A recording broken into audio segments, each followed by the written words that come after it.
Déjame regresar antes de regresar a la tercera parte, porque sí, porque es interesante.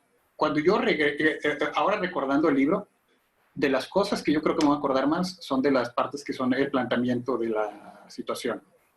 Me voy a acordar más acerca de los Osage, acerca de la lana que tenían, acerca de cómo cambiaron sus costumbres, y voy a recordar los detalles, como tú decías, los detalles generales acerca de cómo se resolvió el caso, en el que resultó que este era el que andaba con sus dos sobrinos matando gente y que tenía gente aquí y allá y todo eso. Y me voy a acordar de la tercera parte, en la que hablan de todos los asesinatos que nunca se resolvieron. Y lo poco que quedó, bueno, y lo ansiosos que estaban los gringos, el buró, en establecer la historia como, la etapa de los asesinatos duró el 21 al 26, y una vez que lo resolvimos, se resolvió el problema, ¿no? Y luchar contra esa narrativa es una parte importante de la tercera parte, que me pareció algo que voy a tener, así como es de las cuando regreso a pensar de qué se trataba el libro o cómo, me voy a acordar mucho de eso. Y de la segunda parte, que es la parte más larga del libro, me voy a acordar de algunos detalles nada más. Y me voy a acordar así del arco general de cómo sucedieron las cosas. Pero lo que yo recuerdo es, como tú decías, los temas y las situaciones así globales, que son muy preeminentes en la primera parte. Interesantemente la tercera. Antes de pasar a la tercera, quiero preguntarte, tú que tienes la mirada porque has hecho trabajo parecido, el trabajo de archivo y cosas así, además de como narrador, ¿cómo te pareció el güey como investigador? Pues bueno. O sea, como hablamos de cómo contextualizar muchas cosas. Sí. Perdón, o sea, voy a ser más específico. Lo más memorable que yo voy a recordar son cómo a partir de ciertos episodios retrata procesos más largos o más amplios. Por ejemplo, o sea, lo que se me queda en la mente es una fotografía de cuando describe cómo asignaron los territorios al que llegara primero. Y hay una con gente que estuvo acampando, montando a caballo así como en una carrera. Yo creo que es una descripción muy, muy chida en torno a cómo funcionó la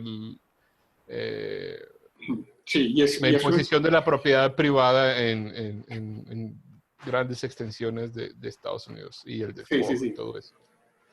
La imagen de la subasta de los derechos de perforar, una subasta casi delirante, o sea, que se manejaban cifras y cantidades que no tienen sentido para el común o para más que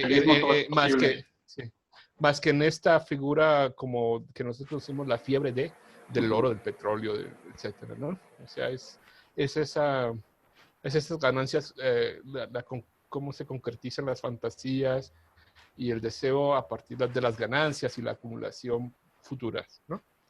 Entonces yo creo que eso quiere decir dos cosas, que es buen narrador y que sabe elegir las piezas del archivo bien. Lo que yo creo lo que pasa es que no soy muy fan ni muy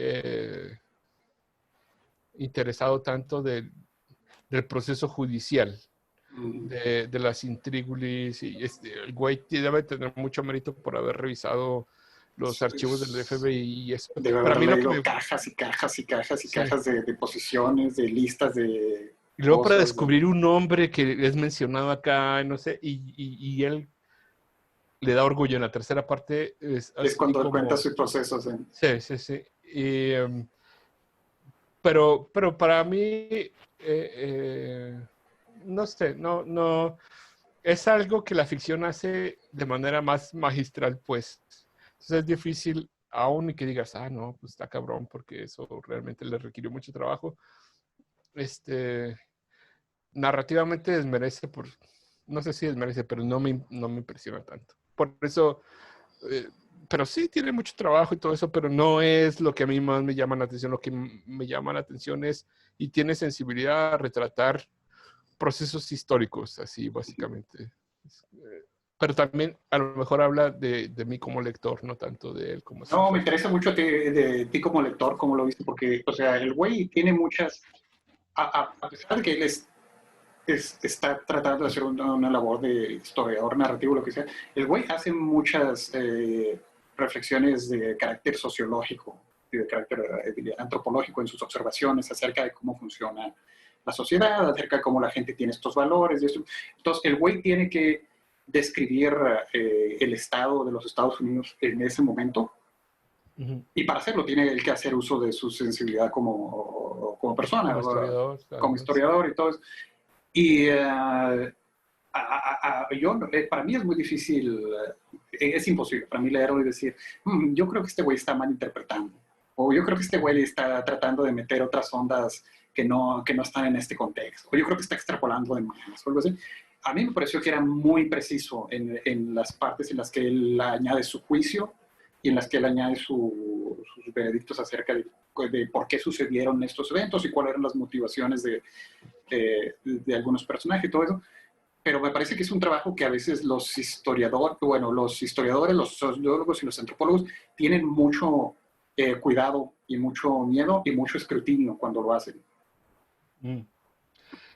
No, y hay varias, o sea, varias descripciones que son sutiles, pero que a mí se me hacen muy buenas. O sea, las menciones de las dinámicas del alcohol son buenísimas.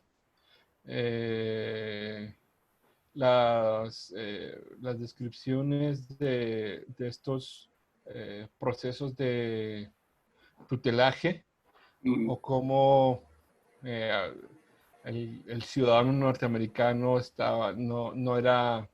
no es el ciudadano universal, sino está racializado, tiene que ver con el género, todo eso, que están en las descripciones y no lo hace de manera explícita.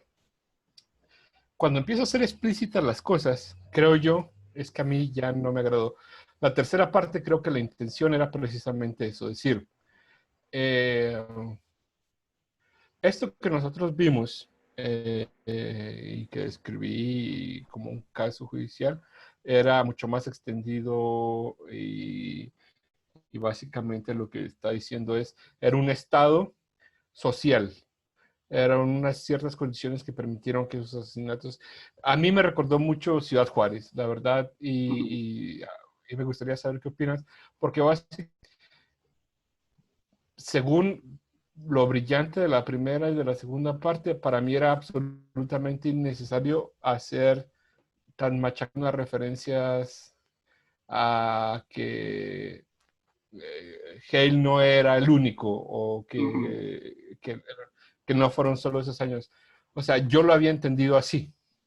Y entonces se me hizo un poco reiterativo y por eso a mí no me gustó tanto, tampoco está de más verlo, pues, pero no sé qué te pareció a ti la tercera parte. La tercera parte. Mi problema es que yo leí una entrevista con el autor y cuando lees así de el agradecimiento que él siente a la gente que le dio información y la deuda que él todavía siente porque no pudo resolver más de lo que pudo resolver, porque no pudo llegar más allá donde llegar, él no podía cerrar el segundo capítulo y quedarse con todo eso.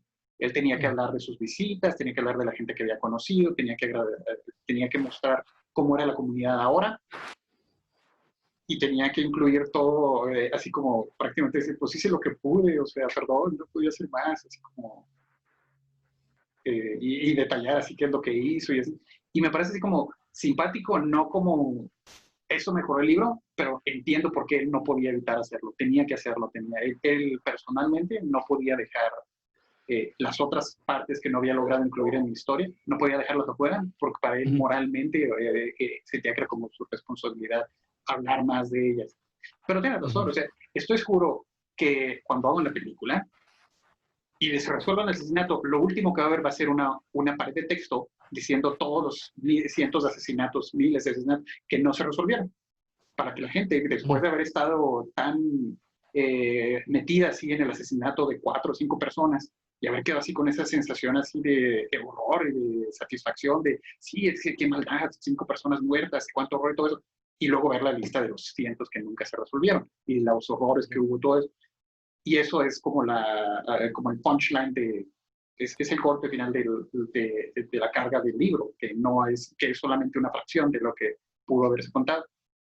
Ujú. Pero él tenía que contar lo demás y tenía que decir, bueno, pues esto... Es cierto que en la tercera parte el protagonista es él. O sea, la primera parte es Molly, la segunda parte es Tom White y la tercera parte el protagonista es el escritor. Y así como que el libro... Eso siempre es una lección controversial, ¿no? Sí, y es, bueno, pues no sé, la tercera parte pudo haber sido otro libro. Porque el tono es distinto, el enfoque es distinto, como tú dices, es mucho más explícito él en sus reflexiones personales acerca de cómo son las cosas, en las lecciones que uno puede extraer de los primeros capítulos, es un momento de ponerlas explícitamente y tenerlas así como, por si no quisieron leer el libro, al menos si no leyeron el anterior, ahora al menos sepan que el Estado gringo es racista. Sí. Yo creo que la estrategia narrativa de ir, creo que él eligió más o menos la siguiente estrategia. Voy a ir mostrando las fallas y los hilos sueltos, los cabos sueltos que dejó el proceso de la violencia, tal y como lo resolvió el FBI. Pero por su propia narrativa previa, ya teníamos más o menos esa información, creo yo. Entonces, la complicidad de los jueces, los que estaban encargados de la justicia, los médicos, todo eso. Los guardianes, ¿cómo se llaman? ¿Tutores? ¿Cómo? Debe ser tutores, sí, el sistema de tutelaje.